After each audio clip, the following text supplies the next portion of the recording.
There was a mass exodus. There was. I was part of it. Leaving. Yeah. I went to New Jersey. You went to New Jersey. Yeah. You moved no from the offense, city. by the way. It's We love Jersey. We love beautiful Jersey. place. I've had a wonderful 2 years. Yeah. Speed my rants and gems. Speed my rants and gems. Y'all can do it, we discover. Peace to all the kings and the queens, word the mother lie. Today's episode is sponsored by Emporia Energy, an energy management technology company with a goal of saving you money on your energy costs. They do this by giving consumers new insights into their usage and helping them automate and control usage to be as efficient as possible. Emporia Energy team has over 25 years of experience in the energy business and understands the role technology was playing in energy management, and their mission is to save their consumers money while creating a healthier planet. So guys, make sure you tap in with the Emporia management team over at emporiaenergy.com. All right, guys, so look, I'm excited about today's episode. We are here in New York. First of all, shout out to What the F Media Studio. Shout out to Weezy and the whole crew for holding us down. I'm super excited to be home filming Rants and Gems. And it's only right, Quiana, that we talk about the New York real estate market today. I'm excited to hear about the New York real estate market. You know, now that I'm in New York every single day filming Rants and Gems, and he refuses to come back to Atlanta. I'm not going back to Wakanda, I y'all. feel like I need to know more about this market in case I want to invest here or buy me a second property because, whoo, these bills are getting high. So listen, Alyssa. Yes. Hi. Look, guys, so we brought on our girl, Alyssa Broady, to the show. What's going on, Alyssa? Thank you guys for having me. I'm very, very excited. Always a pleasure. Go ahead. Listen, so I just want to talk to you. Let's just jump right into it. Okay. Like the U.S. is having the tendency of becoming much less affordable due to high property prices and also high demand. Mm-hmm. What are you seeing right now in the New York real estate market, specifically Brooklyn and the areas that you service? Yeah, so I have been working in the Manhattan and Brooklyn market for the past 10 years. And we are definitely in one of the more exciting cycles. Rents exciting? Are exciting. I mean, look. I like the way you said that. What else? I'm a pretty positive person. We're going to have like a positive spin on things. But it is exciting because we were in a down market for a while. So it's always nice. Look, things are cycles. So it's always nice when the cycle starts to change. Rents are astronomical. That is, I believe that no one expected the bounce back from the shutdown as fast and as strong as it's been. And even with all the mobility out of Manhattan, the comeback was so fast and so aggressive that it's just kind of been piling up. So rents are through the roof, and that's just because there's absolutely no supply. Wow. So the rental market is lacking supply along with people trying to buy homes as well. Yeah, I think that the market's being really pushed on both sides. The reality is that if you are purchasing something right now, you're either going to be buying two asset types: a resale, which is somebody who's selling their property, or a new development. And let's say 2018, 2019, there was a huge influx of supply, specifically in the new development world. And so that oversaturation, what we're seeing now is the absorption of those units that had been marketed or sold in 2018 and 2019, and that's being absorbed. And then on the resale side, I feel that so many people put their homes on the market post-COVID because they had moved or whatnot, that there's also very little product right now in the resale side. So you're seeing this return of bidding wars. Mm-hmm. And then, the truth of the matter is that there is not much new development planned. There's not much being planned right now. So you have a new administration. You have a 421A that the 421A, is done right now. Explain it's that to the people who don't know what a 421A is. Yeah, it's a little I guess in the most basic terms, a 421A was a tax incentive where developers would have a tax break, let's say for 15 or 10 or 25 years, based on some kind of affordable housing component that they would have to develop into the project. Mm-hmm. So it made the land acquisition a lot more affordable. So that's how you saw, let's say in Brooklyn, the Williamsburg waterfront was transformed through the 421A. And that one was one of the most extensive 421A. So that was a 25-year 421A. Wow. And so you saw a lot of condos come up, and then you saw a lot of rentals. And so it really does assist developers And it has, in some ways, whatever, we're not going to get into whether negative connotation, everyone has their opinion on it, but it does assist in development and movement. And right now that is sunsetted. So we're going to be at a standstill. It's very, very expensive at the time right now to acquire. Now couple that in with construction costs are through the roof. It's on average 35% more expensive to build right now than it's ever been. And New York City is already expensive to build in. Correct. So I'm actually married to a developer. Good Shout for you, out honey. to Eric. Eric Broady. So development and real estate is our entire lives. Like this is, we're landlords, we are developers, we're owners, we're operators, we're marketers. So I'm seeing it across the board. And it's going to be really interesting to see what happens because now interest rates are rising. Yes. So what do you think is going to happen? Do you think it's going to be some sort of crash because of what's happening right now? No, I actually believe that the market is going to sustain its pace for the next 18 to 24 months. I think we're going to continue to see rents go up. I think that we're going to see that anyone who wants to purchase will be purchasing. New developments do still have a percentage of negotiability. You're looking on average, maybe around like 5 to 6%, which is still good. I mean, it's not like nothing, right? It's what's interesting is that it's very much location driven though. The developments that are in locations that are a little bit more challenging or let's say got a little rougher during COVID. Because it did, like areas like the Lower East Side has a lot of new developments. I have a project there myself. And while they're beautiful and they're incredible and they're well priced, location is still a factor for people in terms of desirability and then pricing. Okay. Those are still two really relevant factors in the success of a sale and its success of a market. But I think the rentals are still going to be pushing because when the market slows down for the buyers because of high interest rates and affordability becomes a factor, the market has to adjust itself. And during that adjustment period, I think that you're going to see rents continue to push. So while we're talking about rents, can we also talk about the purchase price? Like I'm, in Atlanta or like I'm from Georgia, everybody's buying. Most people renting is a smaller market. I know it's a larger market here in New York, but what about those that are looking to purchase, in New York and surrounding boroughs? You see, I said it right, boroughs, not cities. Yeah. With the median, see, I'm getting it. Yeah, together. you're good. No, with the median price being that has risen to like 10.7%. What do you foresee in the purchase market as well? Yeah, in the purchase market, I feel like the resale market is different because it really is opinion based on the broker pricing and then also what the seller wants. And you kind of always have that like struggle. So listings that are priced right at the market for the appetite. And at the end of the day, buyers set the market. Okay. Of course. I don't care what anybody else. Buyers set the pricing. If you price it right there in that sweet spot, you will sell quickly and you're likely to go over ask. Okay. If you even price it slightly above, you will sit. It's a very interesting balance right now. The last time I saw this market was like 2015, where like bidding wars were a thing. But bidding wars are created. It's an artificial creation by brokers. We know what we're doing. Absolutely. Absolutely. So you know how to price something to bid if you really want that. And you can create one if you'd like, if that's your end goal. But I do think that the townhouse market saw probably one of the biggest influxes in pricing, and there's not a lot of inventory in the Brownstone, Brooklyn area, which saw the most desirability during the post-pandemic opening of our market.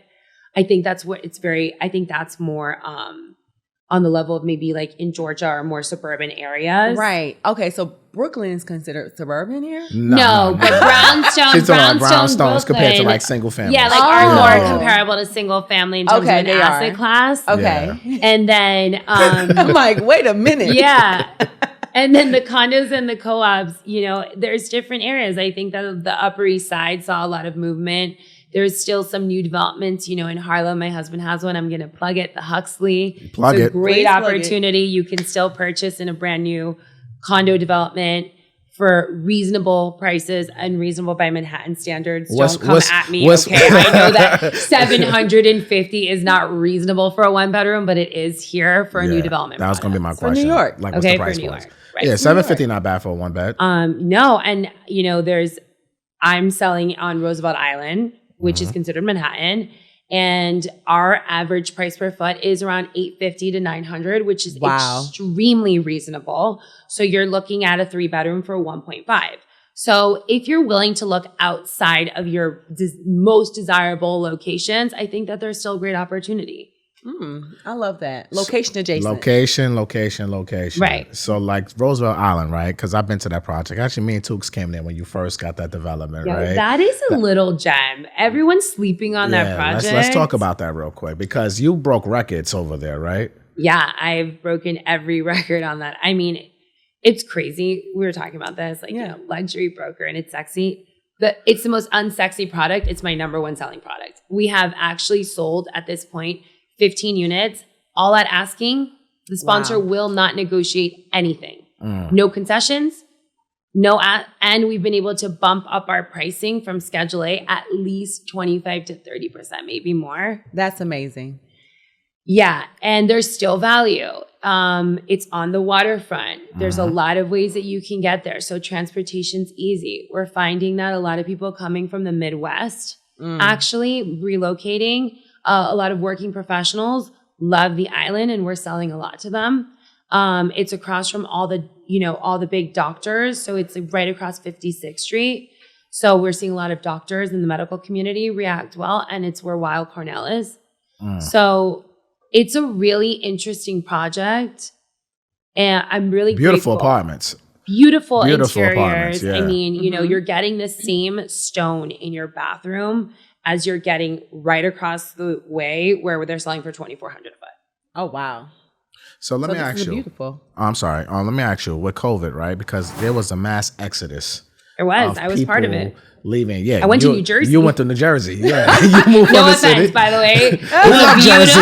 We love Jersey. Place. I've had a wonderful 2 years. Yeah, but it's a mass exodus. Correct. Now that New York City is now reopening, the city is trying to get its heartbeat back, right? Yeah. Got a new administration. That's exciting. They're trying to really put things back together, Correct. give New York back the vibe. Do you think there's going to be an influx of folks like yourself who moved out of the city during COVID now coming back now that the city's reopening? So you got Miami coming into this mix, and I'm excited to talk about that because I actually was born and raised there. And for the first time, there is a synchronicity between Miami market and New York. Okay. So the Miami market was always predominantly South American. Like that was reality. That's who bought new condos. That's who bought pied-a-terres there. The South American market, Mexico, Colombia, Venezuela, Brazil, Argentina. That's what was the Miami new development market.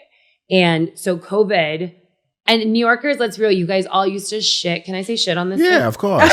Talk your shit, Everyone huh? would shit on Miami. I remember I was in law school, I was 22 years old, and I had moved here. And mind you, my nickname in law school was Miami because it was so rare that somebody who was Hispanic and from Miami was in this, actually down the street, New York Law School. And so I would go down there for like December break, and everyone's like, "Oh, you're going to Miami?" Like, "Oh, whatever." Yeah. Okay. So New Yorkers got a little taste of how good it is in Miami. And obviously the politics and the restaurants and everything else that happened. Once that happened in that shift, and me, myself, and a lot of my friends, I think that you're going to have people that stay there permanently, but the upper echelons of wealth, which is what really truly drives the Manhattan market, is going to have both places no matter what. They're not going to give up Miami anymore. And so I think that's what's going to be really interesting. Miami's a whole vibe. So I think New York for the upper market, the luxury market, Absolutely. is going to be more pied-a-terre driven in New York, and they'll go back and forth. But I think that Manhattan in the normal market, let's say, in 3 years, you'll see that come back. I don't think it's there yet. And I think that it's going to be a lot of supply, and it's also a lot of, most people are still doing this remote, kind of hybrid work. So Absolutely. if you don't have to be here, Why be here? why are you going to be here? You want to be here. So I think people are doing the back and forth. Like, look, I do back and forth. I'm on a plane every week right now, and I love it.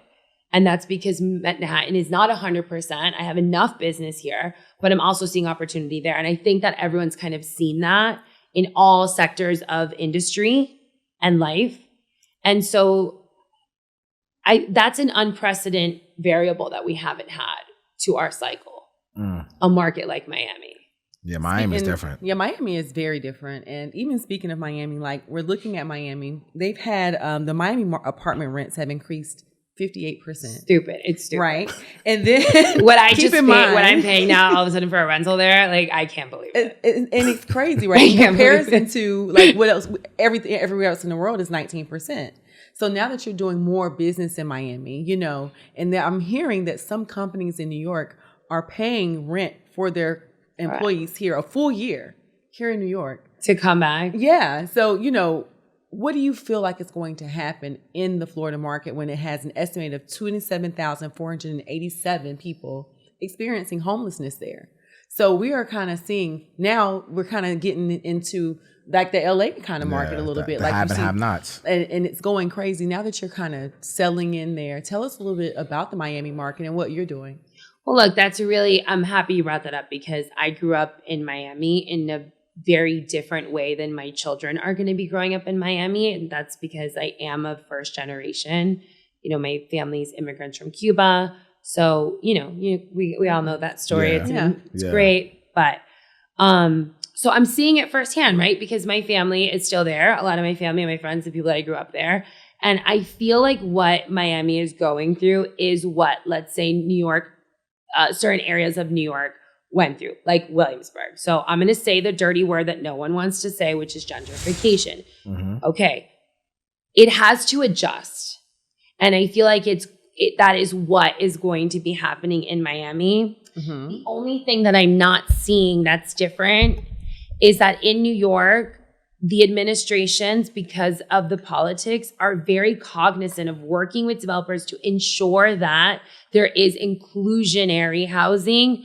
I know that's also pisses people off when they say it's affordable because it's not, but it's at least some form of integration, okay?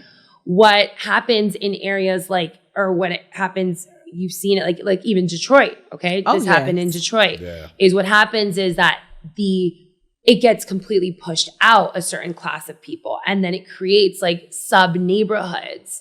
And then it's like in Manhattan, the extremely wealthy areas versus the not so extremely wealthy areas. Correct. Yeah.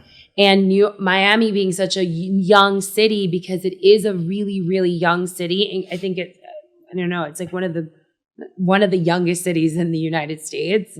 They're going to have to go through that adjustment. And it's going to be a very difficult adjustment. And it's going to take the administrations working with developers and, they don't have any 421A or any of these tax incentives. I think that they're going to have to get creative. Absolutely. In figuring out how to do that. Because Miami, the way that it works is the closer you get to the inner city, so the highways, the poorer it gets. The further you get away from the further away, so to the west or the east, the nicer it gets, essentially. Closer to the coast. Exactly.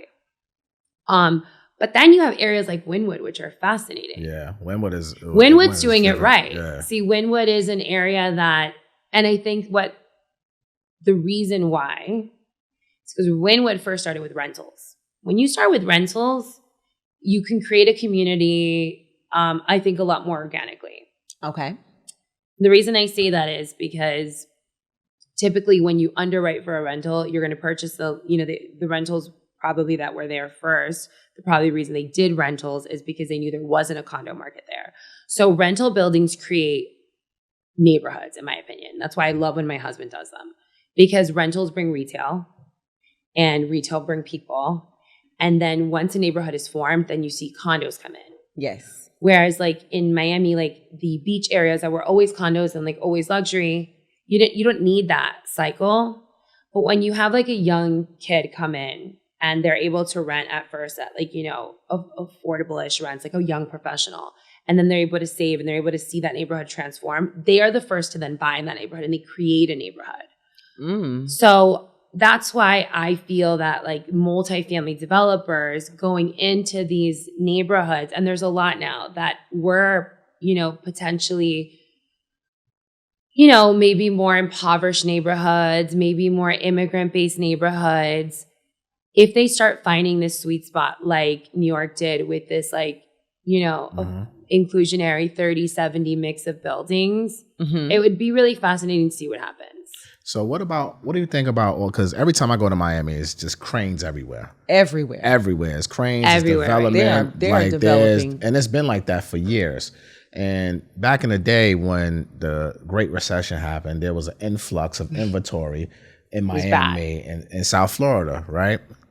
Do you foresee that happening again in Miami? Because I don't see nowhere else building like they are in South Florida. Like, it's absolutely insane. And the price is up and stuck.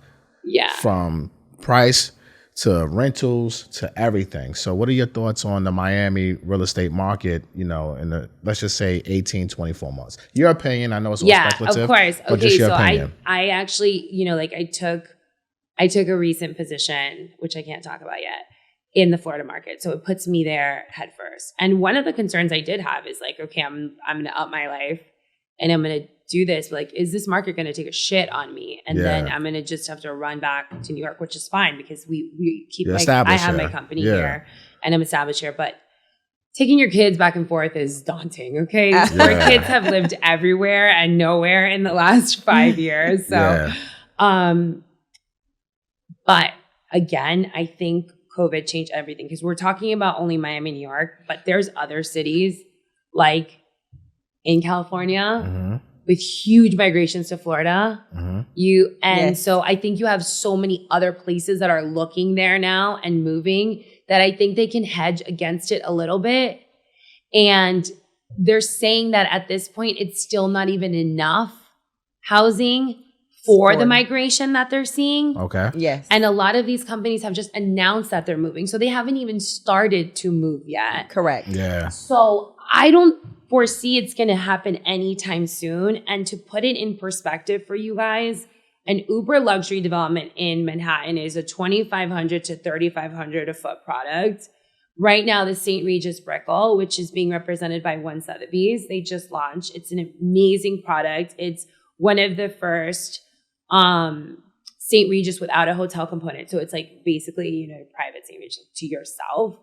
Their blend right now is about $1,300 a foot and they're happy with that. That's a luxury product. Yes. I mean, they obviously have in that unit mix upwards of, 18 and more than that. But saying the blend, you're talking about $1,300, $1,400, $1,500 a foot blends. That's like half the price. $1,500 a foot is luxury there.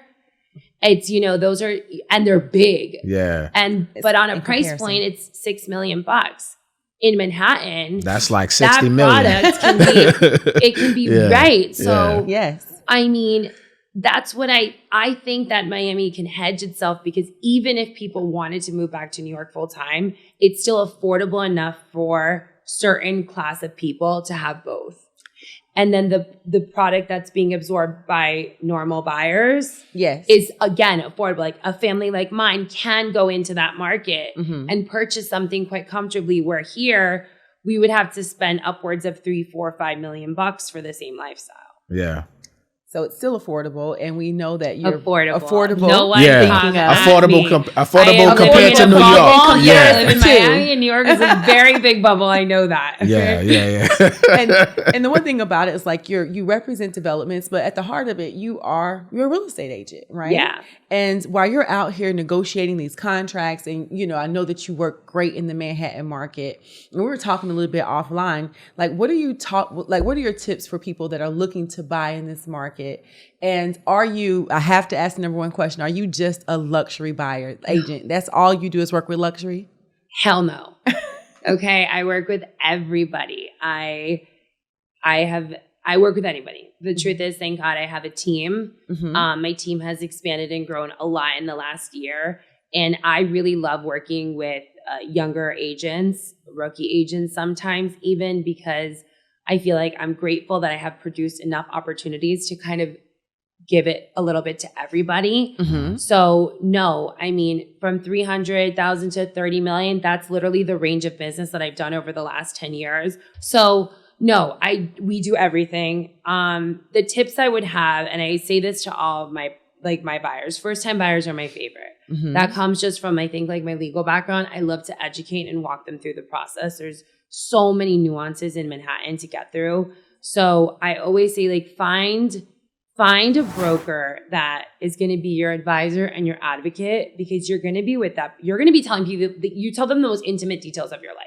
Absolutely. So find somebody that you actually want to kick it with, that you find like to be, credible, somebody that is going to have your back through the process. And that could be a rookie agent. You don't need to go find somebody that has 10 years experience. You can just find somebody that you mesh well with. Get pre-approved. Mortgage broker. Gotta get pre-approved. Understand the big picture and what it's going to cost you going into that transaction and going out of that transaction. And then be prepared to be disappointed, because it's Manhattan. So be prepared to be disappointed. I'm sorry. Be prepared to have to compromise. Be prepared to lose deals. Be prepared to be maybe rejected by a co-op board. Just get ready. I think that's across the board. That's right. That's throughout the United States. I don't know. I'm assuming, but just be mentally prepared. It's an experience. Oh yes. Yeah. I mean, losing an offer and then losing another one and then losing another one. It might happen. It becomes mentally draining for the client and for you. Yeah. Because you're I'm trying to keep you encouraged, but you can start seeing where they're just they're shutting down, right? Slowly but surely. You're like, no, it's okay. Come back. Come back. This is the market. Prepare for the market. Correct. Exactly. And I still think that, and this is just my thoughts, even when it comes to the Miami market. Now, not too much New York. I feel like New York, y'all are so expensive now. I just can't see how much more expensive you can get. Oh, it's going to be up and stop. But when it comes to investing, it's it is still a good time to purchase in these markets.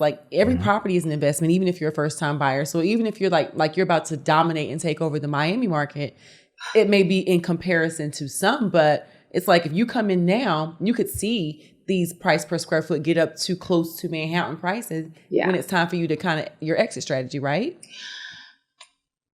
Look, at this point, I feel like you can make the best educated guesses based on past experiences, but I do feel that we are all just under assumption, because the last 2 years have been wild in most markets and they've been unprecedented. You have a lot of unknown variables. I mean, look at crypto. Let's talk about crypto. Listen, I'm glad you spoke about crypto. What it's doing also to pricing and to the market, and that's crazy, right? Yes. you can work through with FTX, you can have crypto, you can convert it to US dollar, you could buy a home. That's a factor we've never ever Are you seeing more of that now in the Manhattan market? Miami. In Miami. So market. Manhattan is actually not yet, the regulations here. Yeah. Actually, I spoke to my FTX guy because I wanted to get one of my projects here associated with the crypto wallet. I'm it's perfect. This is the right product for, that type of demographic market. And they're actually not approved yet to transact here. But in Miami, you are. And I just, Diesel Wynwood is another project that I have the privilege of working on. And it's also being represented by One Sotheby's. And they just did their first deal in crypto. And it is a price per square foot record breaker. It's 2 units. It's going to be fully in crypto. They go into contract this week. You know how that is. Yeah. Maybe today we're gonna manifest. Yeah. But you saw that a lot. The Waldorf Astoria in Miami, when they associated with crypto, saw something 60% of their 60 new deals come through the door or something. Yes. All being paid by crypto. Right, by crypto. So it's that's another factor we've never seen before. And they have money. It's deep pockets. It's young money. It's new money. And they need to put it in an asset that's tangible, right? Absolutely. Because crypto, anything could happen. I don't really know that world as far as I know it is what I'm speaking of. And I don't pretend to know things that, I'm not an expert in. But we have a lot of political strife in our country. We have a lot of political strife, in the European countries right now, so we just came out of a pandemic that no one had ever experienced. So I just think that it's we're all making a lot of assumptions and educated guesses, and that's great. Right. thanks to a lot of digital tools, including some that I've created, you can track data a lot better, so you can analyze what's going to happen. You can make better assumptions. But honestly, I don't think anyone could answer your question. So And I'm glad you said that. Oh, go ahead. No, go ahead, because we're probably going to say the same thing. I just want to know more about what you've created. I mean, I one was thing about to say, about it, see? and, you know, real estate has been so Same thing. boring. Real estate is always brick and mortar, buy, sell, buy, sell. But now it's becoming more tech business, and we're talking crypto, and now it's about tech. And you have just created something. I think it's phenomenal. You told me offline. I want you to share that. And talk about that. That's brilliant. Yeah. Yeah. I mean, in the 5-minute spiel, basically, in specializing in new development, I always felt that the process was extremely fragmented by many parties. So my partner, Erica, and I have a philosophy of an integrated sales and marketing approach. We've married both of them because we believe that the sales efforts should be supported by the marketing, and the marketing should be kind of assisting in the sales process and the initiatives. And you're able to do that now with the use of digital channels and digital lead gen. So my partner is a data scientist. So we have created a process and a philosophy in which we create the marketing materials based on analytic data that we collect from something called an LCP, which is a lead capture page. We also have created something called social listening and just different tools that we can use to assist the developer from pre-development planning all the way through sales and marketing. And given that the new development cycles are so long, typically when you would start a project, you would go to a marketing agency or content creator, and they'd create like this beautiful, fluffy package. And then your sales team would have to use that for the lifestyle of the project. You didn't know if it was speaking the language to the, end user. Like, they never asked the question of like, who is my buyer, right? Because they were ad agencies. Like, they were just hired to make a beautiful logo. And so what we did in integrating it is we create our content based on who our buyer is, and we're able to ascertain who our buyer is by using data. I don't need to guess. If my developer, we created a system where, like, if my developer wants to do something as even choose between a light floor or a dark floor before he puts them in, I could beta test that on the internet using my data partnerships that I have. Good. And actually analyze for him. And so the assumption, kind of do like a poll on survey. Correct. No, actually run ads and track people's. You're tracking their activity and based clicking on the ads. Exactly. Yeah. And then I can basically ascertain who my target demographic is and make sure that I'm on point. And then I can run a variation of 27 different ads with different messaging and find out which messaging is actually speaking to my target audience. And so what that does is creates a really beautiful, cohesive marketing plan that then actually supports the sales team. And we're finding that what is done is creating warm leads that are coming through the door, ready to transact faster and with less negotiability. Because the reality is that through digital channels, our buyers are doing their research way ahead of time. Way ahead of time. So what we do is create algorithms where we're able to influence that buyer's decision through nurture channels and through emails and through really specific marketing tools and tactics to help that and nurture and influence that decision a little bit. You know what I feel like you're doing? Crazy. And in my thoughts, like I like even like when you have like these online courses and these online training and they create these funnels and these back end funnels. Exactly. And you have this huge advertising and marketing company. Like I met with one for my online training, and it's like looking at the analytics, looking at the data. Correct. Like you're taking real estate, which used to be just present the product and sell it, and now you're actually treating it like it's a product that can be shifted and changed and to just kind of go to, and you can find the right buyer. Correct. It's amazing because it was in front of our face for other industries. Yeah. And you're bringing it to we get the real estate upsold every day. Listen, every I'm excited. Literally, like with I want to be the first one to get it. I'm a millennial. And I saw what the fashion influencers did. I was on Instagram in 2012 in the beginning, and I saw, a few years ago, like that's why I created, and now I know everyone has a brand on social media, but he'll tell you I was one of the first to create the brands because I saw the ability to do that, and to create a product for yourself in a virtual network. And we've just taken it a step further every single year. And I'm really proud of what we've built. And, on the back end, we've created a CRM. We can track every marketing dollar. We watch hours of video to see how people interact on our sites. Like, it's really wild, the process, and I'm very excited about it. And I'm very proud to say I'm on the forefront of changing the way that new development marketing is done. And it's not just vanity clicks, and not just to I don't give a shit if I have 1 million followers.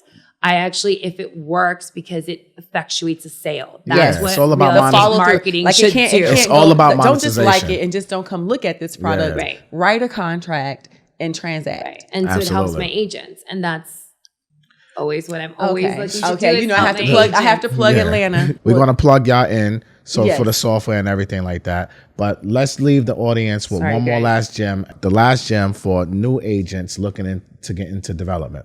Yes.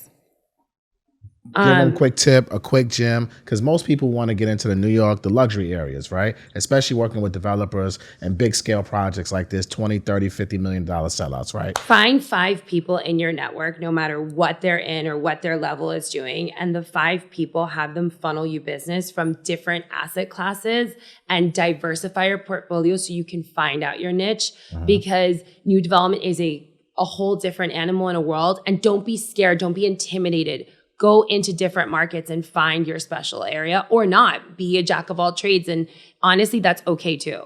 Okay. I love that. Tell them how to find you. At Alyssa Soto Broady on Instagram is the best way. All right, guys. So make sure y'all tap in with our girl, Alyssa Broady, man. She's killing in New York and Miami real estate market. This was an amazing conversation, Quiana. Absolutely. It was an amazing conversation.